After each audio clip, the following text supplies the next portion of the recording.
चलिए बेटा आ जाइए, हम अपने आ जाते हैं। हमने कर लिया है 17 क्वेश्चन। अच्छा 18 क्वेश्चन पे आ जाते हैं। चलिए जी 18 क्वेश्चन है, if f x is equal to mod x का क्यूब, ठीक है, show that f double dash x exist for all x, ठीक है, और लिखा है फाइंड इट। एग्जिस्ट करता है तो भैया फाइंड करके भी दिखा दीजिए। ये क्वेश्चन है हमारा। एफ एक्स दे रखा है, हमें बताना है कि इसका भैया एफ डबल डैश एक्स का मतलब मैंने आपको बताया था कि जो सेकंड ऑर्डर डेरिवेटिव है वो एग्जिस्ट करता है। एग्जिस्ट करता मतलब कुछ ना कुछ आंसर होगा, कुछ ना कुछ निकल के तो आएगा ही। तो एफ डबल डैश एक्स निकालने से पहले एफ डैश एक्स निकालना पड़ेगा। इसे निकालने से पहले तो ये निकालना पड़ेगा ना, ठीक है। तो वो कह रहे निकाल के दिखा दो। ठीक है भाई। बेटा इससे पहले मैं आपको ना एक चीज समझा देता हूँ कि मॉड एक्स क्या होता है। देखिए मॉड एक्स को ना इस तरीके से डिफाइन करा गया है, एक होता है एक्स और एक होता है minus x as per modulus function. Modulus function के हिसाब से ये बताया गया है कि भैया ये तब होता है जब एक्स की वैल्यू 0 0 से बड़ी होती है, और ये तब होता है जब एक्स की वैल्यू 0 से छोटी होती है। तो ये आपका एक्चुअल में मॉडुलस फंक्शन है, ठीक है। तो मॉडुलस फंक्शन के हिसाब से अगर मैं करूँ तो आंसर भी दो दो बनेंगे। बनेगा कैसे? जैसे मैंने बोला एफ एक्स को मॉड एक्स का क्यूब, यानी अगर मैं मान लेता हूँ कि एक्चुअल में मैं मान लेता हूँ, देखिए थोड़ा सा यहाँ पे लिख लेते हैं कि ये वाला जो केस है बेसिकली वो केस ए है जिसमें एक्स की वैल्यू 0 या 0 से बड़ी है। तो इस केस में नो डाउट एफ एक्स की जो वैल्यू आएगी वो पॉजिटिव आएगी एक्स क्यूब। तो एफ डैश एक्स क्या निकल के आएगा? वो निकल के आएगा 3x², ठीक है। और एफ डबल डैश एक्स का निकल के आएगा वो 3 एज इट इज x² का करना है डेरिवेटिव यानी कि 2x, तो 6x निकल के आएगा। तो भैया या तो आंसर ये केस ए हो सकता है, ठीक है, या फिर केस बी एक्स की वैल्यू लेस देन 0 है। मैंने कहा ठीक है, इसमें क्या होगा? मॉड एक्स का क्यूब लिखा था ना, और ठीक है भाई वैल्यू नेगेटिव हो जाएगी और क्या। एफ डैश एक्स निकालो तो माइनस एज इट इज रहेगा, 3x² हो जाएगा, 2x हो जाएगा, तो ये माइनस का 6x आ जाएगा। मैंने कहा लो भाई ये हमने शो करके दिखा दिया कि जो एफ डबल डैश एक्स यानी कि सेकंड ऑर्डर डेरिवेटिव है ये एग्जिस्ट कर रहा है, मतलब कर रहा है। और मैंने निकाल के उसने कहा था फाइंड करो, मैंने फाइंड भी कर लिया हाथों हाथ। ये मेरा क्वेश्चन नंबर 18 हो गया। Now I am moving to question number 19। चलिए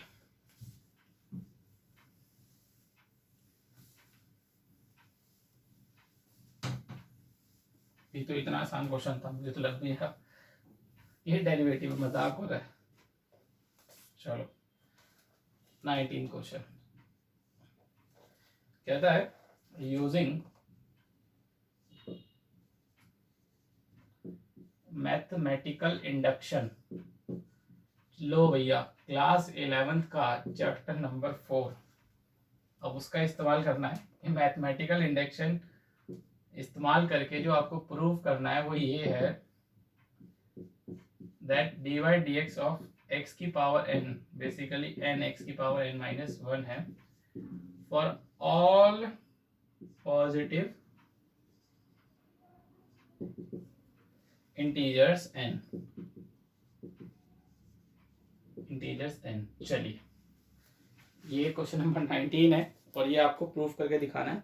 देखो जी डेरिवेटिव्स के माध्यम से, मतलब डेरिवेटिव्स के यूज से हमें ये करके दिखाना है। तो ठीक है पीएमआई आ गया है, तो वही सबसे पहले हम पीएमआई में याद होगा सबको पहले क्या करते थे, लेट द, क्या लिखते थे, let the given statement. Step number 1 होता था मेरा ये।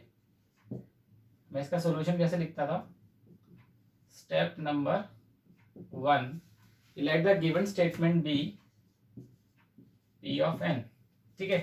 सबसे पहला स्टेप तो हम लोग ये लिखते थे let the given statement be P n. तो देखो भैया उसके हिसाब से ये बनेगा P of n d by D x x की पावर एन, ठीक है, इक्वल्स टू एन एक्स की पावर एन माइनस 1। चलिए ये मैंने सबसे पहले कर लिया कि let the given statement P n. उसके बाद स्टेप नंबर 2 हमारा होता था, मैं करता था put n equals to 1, n की जगह पे 1 डालिए तो ठीक है। तो D by D X of X की पावर 1, ठीक है। अब देखना बेटा, एक्चुअल में अगर समझूं तो ये जो है ये मेरी लेफ्ट हैंड साइड है और ये मेरी राइट हैंड साइड है। तो मैं एक काम करता हूँ, अलग अलग कर लेता हूँ, लेफ्ट हैंड को अलग और राइट हैंड को अलग, ठीक है। यहाँ पे भी मैं लिख लेता हूँ,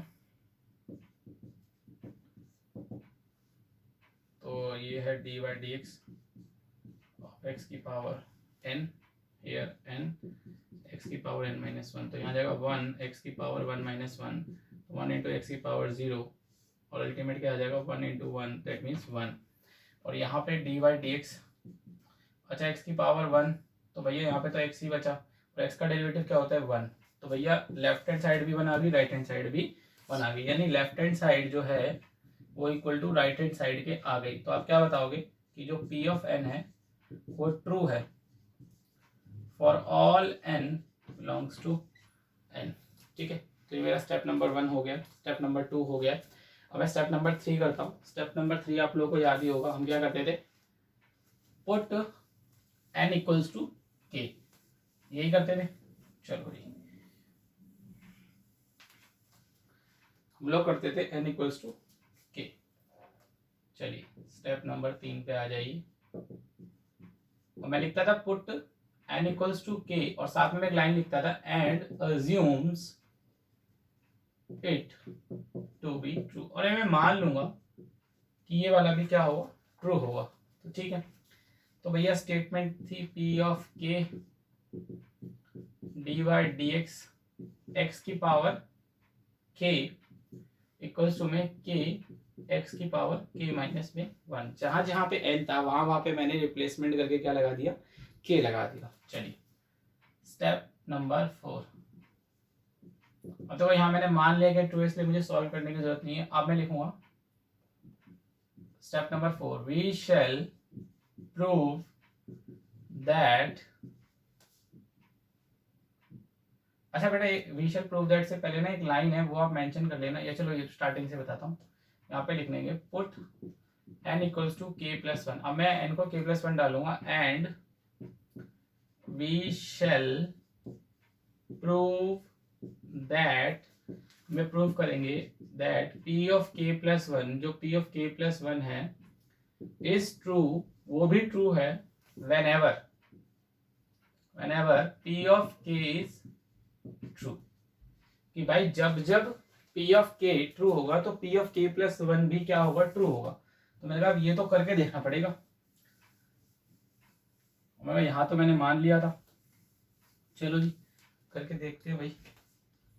यहाँ पे अगर करने जाएंगे तो ये हो जाएगा आपका p ऑफ k प्लस में 1 D by D X of X की पावर k प्लस में 1, इधर आ जाएगा आपका k प्लस में 1 इंटू में x की पावर k प्लस में 1 माइनस का 1, ठीक है जी। इतना काम मैंने कर लिया। अब इतना काम करने के बाद मैं देखो इधर क्या करूंगा, चलिए यहाँ पे आगे करते हैं। यहाँ पे आ जाएगा D by D X of x, अच्छा एक काम करते हैं, एक्स की पावर k प्लस 1 इंटू में x, ऐसे लिख सकता हूँ, बिल्कुल लिख सकते हैं। यहाँ तो k प्लस 1 आ जाएगा, यहाँ पे देखिए भाई ये k प्लस 1 और माइनस का 1 ये कट जाएगा, ठीक है। तो अल्टीमेट मैंने कहा ये लो ना, सीधा लिख लेते हैं, x की पावर k बचेगा। चलिए तो एक काम करते हैं भाई, ये वाली तो है लेफ्ट हैंड साइड और ये है आपकी राइट हैंड साइड। अब मैं लेफ्ट हैंड साइड सॉल्व कर लेता हूँ, और अगर left hand side right hand side के बराबर आ जाती है तो मेरा आंसर करेक्ट हो जाएगा। तो ठीक है, लिखा है कि भैया D by D X of X की पावर k इंटू में x, मतलब अगर मैं इसका डेरिवेटिव करता हूं तो ये आ जाना चाहिए। तो ठीक है स्टार्ट करते हैं। तो देखो बेटा ये दो फंक्शन है बेसिकली, और अगर दो का हम डेरिवेटिव करते थे तो क्या लगता था, प्रोडक्ट रूल। तो चलिए ध्यान दीजिए, तो पहले वाले अगर डेरिवेटिव लूंगा तो एक्स की पावर k है, एक्स की पावर k है तो उसका क्या होगा k एक्स की पावर k माइनस में 1, फिर x as it is plus का निशान, ठीक है, फिर x की पावर k। अच्छा बेटा, फिर x का क्या हो जाएगा 1, तो यहाँ पे आ जाएगा k, x की पावर k माइनस में 1। अच्छा बेटा एक बात देखिए, यहाँ पे बेस सेम है इसका x का, तो एक काम करते हैं -1 +1 कर लेते हैं। ठीक है, यहाँ से x की पावर k तो बच ही रहा है, यहाँ से ये भी कट जाएगा, यहाँ से बचेगा k, यहाँ से बचेगा x की पावर k और यहाँ से बचेगा x की पावर k। यहाँ से कॉमन x की पावर k निकाल लेता हूँ, बचेगा अंदर k प्लस में 1। लो जी, हो गया प्रूफ। ठीक है, तो यहाँ पे भाई मेरी लेफ्ट हैंड साइड जो है वो राइट हैंड साइड के बराबर आ गई। ठीक है, ये देखिए, ये जो लेफ्ट हैंड साइड है और जो ये राइट हैंड साइड है ये मेरी बराबर आ गई है। तो मैं यहाँ क्या लिखूंगा कि भाई p of k plus 1 is true for कब, जब n की वैल्यू k प्लस 1 है। ठीक है, और इसके बाद आपको याद है लास्ट बट नॉट लीस्ट, मैं सबसे लास्ट में बड़ी ही इंपॉर्टेंट लाइन लिखता था और लाइन बड़ी इंपॉर्टेंट थी, इसलिए उस लाइन को मैं सबसे ऊपर लिख रहा हूँ। ठीक है, लाइन आप लोगों को याद होगा, बड़ी ही इंपॉर्टेंट लाइन होती थी, उसके बिना तो ये आंसर इनकम्प्लीट माना जाएगा, ये का PMI का हर आंसर इनकम्प्लीट माना जाएगा। लाइन थी hence by principle of mathematical induction,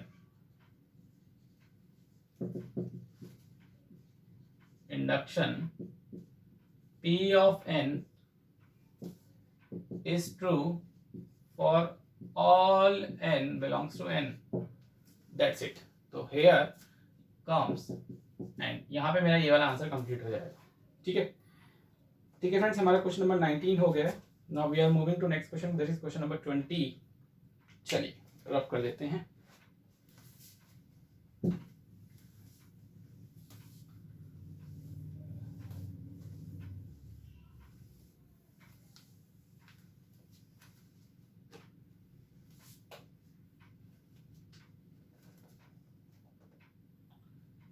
question number 20 question क्या कह रहा है कि using the fact that sin a plus b is equal to sine of a plus B,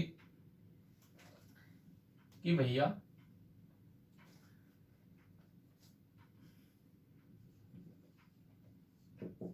using the fact that sine of a plus b जो है वो sine a cos b plus में cos a sine b के बराबर है। मैं कहा ठीक है, देखो ये तो हमें पता है कि sine of a plus b मतलब sine a cos b plus cos a sine b, जिसे मैं एक्स प्लस वाई करके करता था फॉर्मूला। मैंने कहा हाँ बिल्कुल सही है, फॉर्मूला बिल्कुल सही है। तो कहता है differentiate and obtain the sum formula for cosines, वो कहता है कि डिफरेंशिएट करें, differentiate and obtain the formula for and obtain the, वो कहता है आप मुझे जो सम फॉर्मूला है किसका, कोसाइंस का, वो मुझे ऑब्टेन करके दिखाइए। हालांकि मुझे दे रखा है साइन का और मुझसे मांग रहा है कोसाइन का, और वो कहता है अगर ये स्टेटमेंट बिल्कुल सही है तो आपको मुझे उसका करके दिखाना पड़ेगा। मैंने कहा अच्छा जी, अब ये अगर करके दिखाना है तो ये कैसे प्रूव होगा। चलिए फ्रेंड्स, तो आ जाते हैं इसी में। देखो इस फॉर्मूले को कह रहा है इस्तेमाल करो और डिफरेंशिएशन का उसमें इफेक्ट डाल के आप मुझे कोसाइन का फॉर्मूला बना के दिखाओ, जैसे साइन का वैसे कोसाइन का, लेकिन वो भी कौन सा, सम वाला, प्लस वाला। मगर ठीक, तो चलो भाई बना लेते हैं। Sine of a plus b, ये दे रखा है sine a cos b plus में कॉस ए साइन बी। चलिए ठीक है,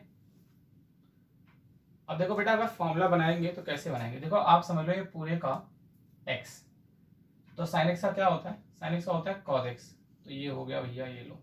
लेकिन फिलहाल x तो नहीं है। अच्छा इस a का भी तो करके दिखाना पड़ेगा, वो क्या होगा dA बाई डी एक्स, फिर प्लस कनेक्शन, फिर b का भी क्या होगा dB बाई डी एक्स। चलिए इसे अब देखो ये साइन है कॉस बी, इसके पीछे लग जाएगा प्रोडक्ट रूल। ठीक है, ध्यान देना बेटा, इसमें ना कमाल की बात क्या है, इसमें कहीं पे भी ना एक्स नहीं लिखा हुआ, लेकिन विद रिस्पेक्ट टू एक्स ही करना है। प्रॉब्लम तो ये है। तो देखो साइन ए का क्या हो जाएगा, कॉस ए, और फिर ए का क्या लिखना पड़ेगा, D A by D x, फिर cos B as it is, ठीक है, देन प्लस का निशान, फिर sine A as it is, उसके बाद कॉस बी का माइनस का साइन बी, और देन बी का D we by D X. ये तो बेटा मैंने सिर्फ पहले वाला करा, ठीक है, ये वाला करा है अभी। अब मैं इसका करूंगा, ठीक है, तो जगह नहीं है तो मैं नीचे कर रहा हूँ प्लस का निशान लगा के। कॉस ए का अगेन माइनस का sine a, and then a का d A by D x, ठीक है, sine b as it is, फिर प्लस का निशान cos a as it is, फिर साइन बी का कॉस बी, देन बी का D we by D x. चलिए ब्रैकेट लगा देते हैं यहाँ पे। तो भाई यहाँ पे आपका बच रहा था कॉस ए प्लस में बी, यहाँ पे बच रहा था D A by D X plus में D we by D x, ठीक है। चलिए बेटा जी देखो यहाँ माइनस आ रहा था, तो एक काम करें, मैं यहाँ माइनस लगा देता हूँ, ठीक है, और प्लस माइनस माइनस हो गया। चलिए सेम यहाँ पे भी माइनस लगा देते हैं। वाह भाई, बेटा जी एक काम करते हैं, देखिए यहाँ पे देखो d A by D x, यहाँ पे भी d A by D x है, इनको इकट्ठा कर लेते हैं, और इस d we by D x को इसको भी इकट्ठा कर लेते हैं। तो चलिए ये हो जाएगा, देखिए कॉस ए कॉस बी, ठीक है, d A by D x minus में साइन ए साइन बी, ठीक है, आ गया D A by D x, ठीक है, फिर आपका आ गया प्लस का निशान, सॉरी माइनस का निशान, यहां से आ गया आपका साइन ए साइन बी, ठीक है, d b by D x, फिर प्लस का निशान cos A cos b d b by D x. चलिए अच्छा बेटा जी काम करते हैं, देखिए इस वाले में और इस वाले में अगर मैं ध्यान से देखूं, ठीक है, देखो इस वाले में और उस वाले में अगर हम ध्यान से समझने की कोशिश करें तो हमारे पास D A by D X common आ जाएगा, ऊपर से नीचे से D we by D X आ जाएगा। तो अगर मैं ऊपर से D A by D X निकालता हूँ तो क्या बचेगा, यहाँ से बचेगा कॉस ए कॉस बी माइनस में साइन ए साइन बी, ठीक है, और आपका इधर से, अच्छा एक मिनट बेटा जी, यहाँ पे माइनस बाहर आएगा, ठीक है, यहाँ माइनस आ गया। अच्छा इधर से अगर मैं निकालता हूँ d we by D x, तो यहाँ से निकलेगा साइन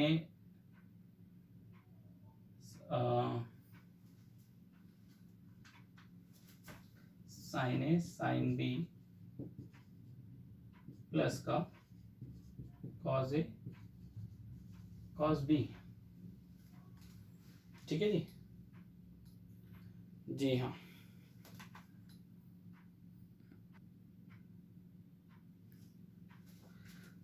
अच्छा बेटा जी एक काम करते हैं, देखो यहाँ पे ना कॉस ए कॉस बी आ रहा है, मेरे पास साइन ए साइन बी आ रहा है, या तो मैं माइनस नीचे कॉमन करूँ, ये एक काम करते हैं, चलो रुको माइनस रहने दो। देखो एक काम करते हैं, यहाँ पे माइनस आ रहा था ना, ये माइनस तो चल ही रहा था, ठीक है, मैं यहाँ पे माइनस लिख देता हूँ और यहाँ प्लस कर देता हूँ, ठीक है, ध्यान देना मैंने ब्रैकेट हटा दिया, माइनस कर दिया, उसके बाद ये आपका कर दिया, ठीक है, यहाँ माइनस लगा दिया। प्लीज़ ध्यान से देखना, एक्चुअल में देखो यहाँ पे माइनस आता है, मैंने इसे माइनस ये एज इट इज लिख दिया, दोबारा से मैंने माइनस, और मैं यहाँ माइनस डी बी, यहाँ इस वाले स्टेप में से अगर देखो d b by D x, सिर्फ इतने में से अगर मैं समझाऊँ, इतने की बात करना अभी फिलहाल, d b by D x अगर मैंने कॉमन निकाला है तो मेरे साथ साइन बी और कॉस ए कॉस बी आ गया है। नेक्स्ट स्टेप मूव करते हैं, नेक्स्ट स्टेप के लिए हमें ऊपर जाना पड़ेगा, ये सब रब करना पड़ेगा।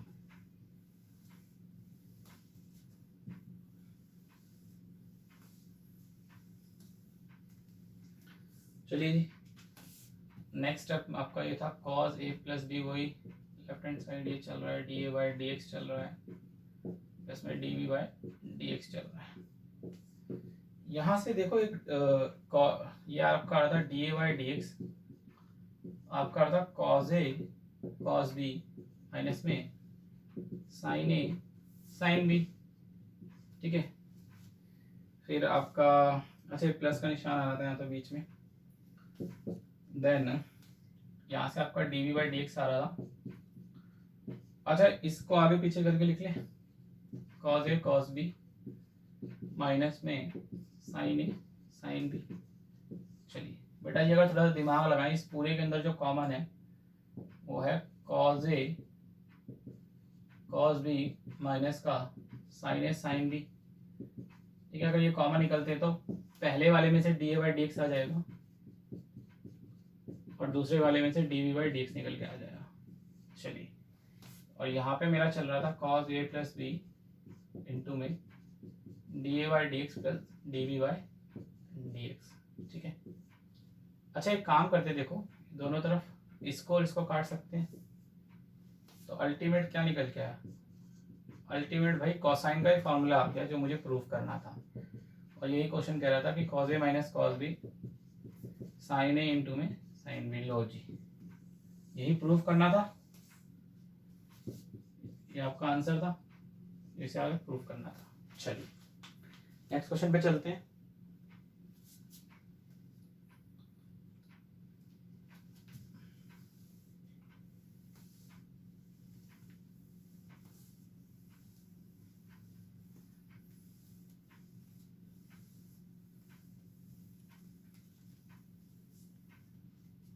चलिए हमारा नेक्स्ट क्वेश्चन क्या है, क्वेश्चन नंबर 21। बेटा ये अभी हम क्वेश्चन नंबर 21 बाद में करेंगे, क्योंकि ये कॉन्टिन्यूटी और डिफरेंशिएबिलिटी दोनों बार आएगा, तो ये अभी हम बाद में करेंगे, ठीक है। फिलहाल ये क्वेश्चन होल्ड पे है, इसे बाद में करेंगे। तो हम क्वेश्चन नंबर 22 करते हैं।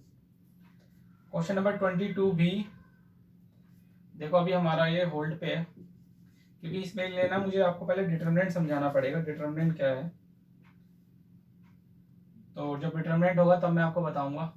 तो क्वेश्चन नंबर 22 भी हमारा होल्ड पे है फिलहाल, ये डिटरमिनेंट में करवाएंगे, और ये मैं आपको जब कॉन्टिन्यूटी डिफरेंशिएबिलिटी कराऊंगा तब कराऊंगा। क्वेश्चन नंबर 21 ये चैप्टर नंबर उसमें कराएंगे। तो हमारा जो क्वेश्चन नंबर 23 है उस पर आ जाते हैं। यह y इक्वल टू में e a cos inverse x क्या चीज है, देखिए भैया ये वाला क्वेश्चन है, क्वेश्चन नंबर 23। तो चलिए अच्छा इसमें लिखा है कि मुझे एक्चुअल में प्रूफ करना है, तो जो मुझे प्रूफ करना है वो ये है, प्रूफ करना है 1 माइनस में x square d two Y by D x square x d Y by D x minus का a square y equal to 0। चलो जी ये स्टेटमेंट प्रूफ करके दिखानी है बेटा जी। लास्ट क्वेश्चन है, बड़ा ही इंपॉर्टेंट क्वेश्चन है और हाई ऑर्डर डेरिवेटिव्स का क्वेश्चन है, बहुत ही अच्छा क्वेश्चन है, बहुत ही इजी क्वेश्चन है। ये भी कई बार आ चुका है पेपर में, बट ये बहुत इजी क्वेश्चन है। ऐसे ना और भी क्वेश्चंस हैं, जैसे मैंने आपको एक tan इनवर्स x वाला कराया था और एक ये कराया था। तो चलिए बेटा इसी क्वेश्चन पे आ जाते हैं वापस। तो हमें एक्चुअल में ये दे रखा है, चलो तो मुझे लिखा है y इज इक्वल टू में e a cos inverse x। चलिए d Y by D x, और देखो बेटा ई एक्स का तो ई एक्स ही होगा, मैंने आपको बताया था। जो भी लिखा हो सबसे पहले तो एज इट इज लिख दीजिए। फिर लिखा है a cos inverse x power में, तो a तो एज इट इज आ जाएगा, cos इनवर्स x का -1 अपॉन में under root of 1 minus x square, यही बताया था मैंने आपको। नेक्स्ट स्टेप में काम करेंगे, इसको वहां ले जाते हैं या चलिए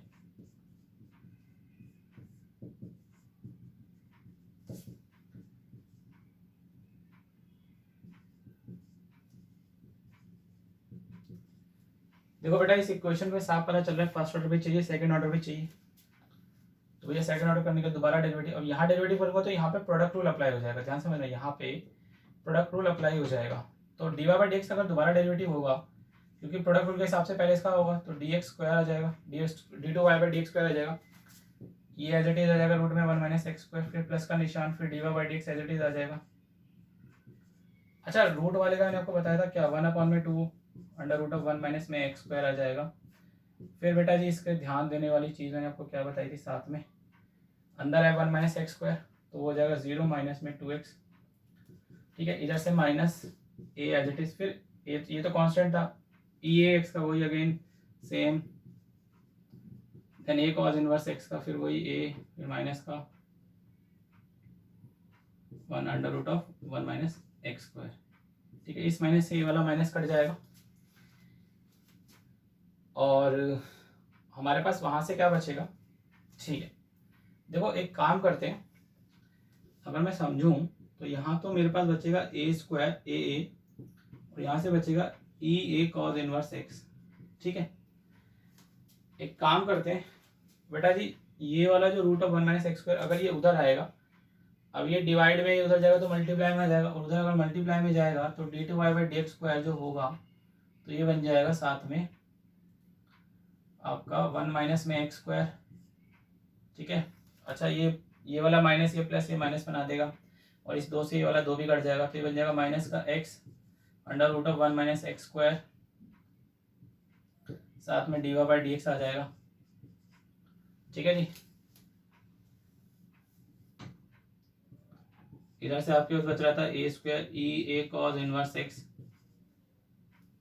ठीक है, एक काम करते हैं ऊपर आ जाते हैं। ठीक है, यहां से देखिए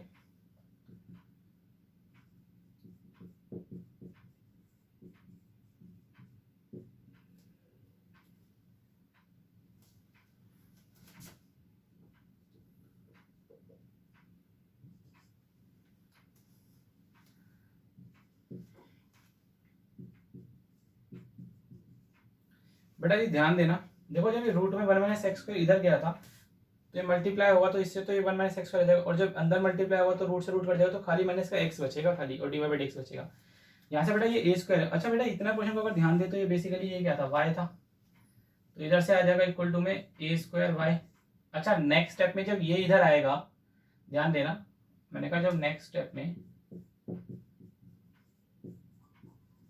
ये इधर आएगा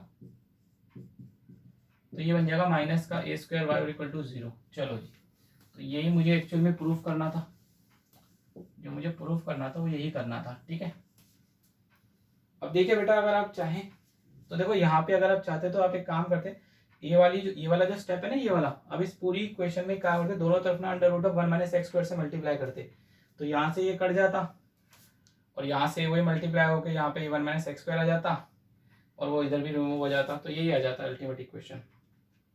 चलिए यहाँ पे भाई आपकी जो है वो मिसलेनियस एक्सरसाइज कंप्लीट हो गई है। फिलहाल इसमें हमने 2 क्वेश्चन छोड़े हैं, एक है क्वेश्चन नंबर 21 और एक है क्वेश्चन नंबर 22। ये तो अभी हम बाद में कर लेंगे, चैप्टर 5 जब मैं कॉन्टिन्यूटी और डिफरेंशिएबिलिटी बताऊंगा उसमें कवर कर लेंगे, और ये हमारा चैप्टर नंबर 3 का है। वैसे तो इसमें है कुछ नहीं, एक काम करता हूँ, चलो बता देता हूँ, देखते नहीं तो दोबारा बता दूंगा एक बार फिर से आप लोगों को एक्चुअली में इसमें करना क्या है। क्वेश्चन नंबर 22 में, क्वेश्चन नंबर 22 तुम्हारा यही कवर ही हो जाएगा। चलिए एक काम करते कर ही लेते हैं। 2 बातें हैं इसमें, तो प्रॉपर्टीज है डिटरमिनेंट चैप्टर की, वो लग रही, वो क्या है प्रॉपर्टीज वो आपको बताते हैं। देखिए इसमें चैप्टर 3 है डिटरमिनेंट, उसकी ना कुछ प्रॉपर्टी लग रही है। वो प्रॉपर्टी क्या कहती है, प्रॉपर्टी कहती है कि if a row or column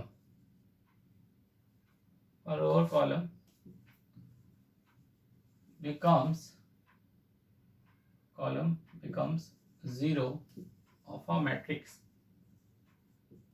किसी भी मैट्रिक्स की, ठीक है, अगर रो या कॉलम 0 बन जाती है, ठीक है, देन सॉरी मैट्रिक्स में डिटरमिनेंट है, किसी भी रो या कॉलम, ठीक है, अगर वो 0 बन जाता है किसी भी डिटरमिनेंट का, मतलब कोई भी डिटरमिनेंट अगर हमें दे रखा है उसका ऑर्डर 2 बाय, या छोड़ो एक काम करो रहने दो, इसको बाद में करेंगे, अब ये समझ में नहीं आएगा आप लोगों को।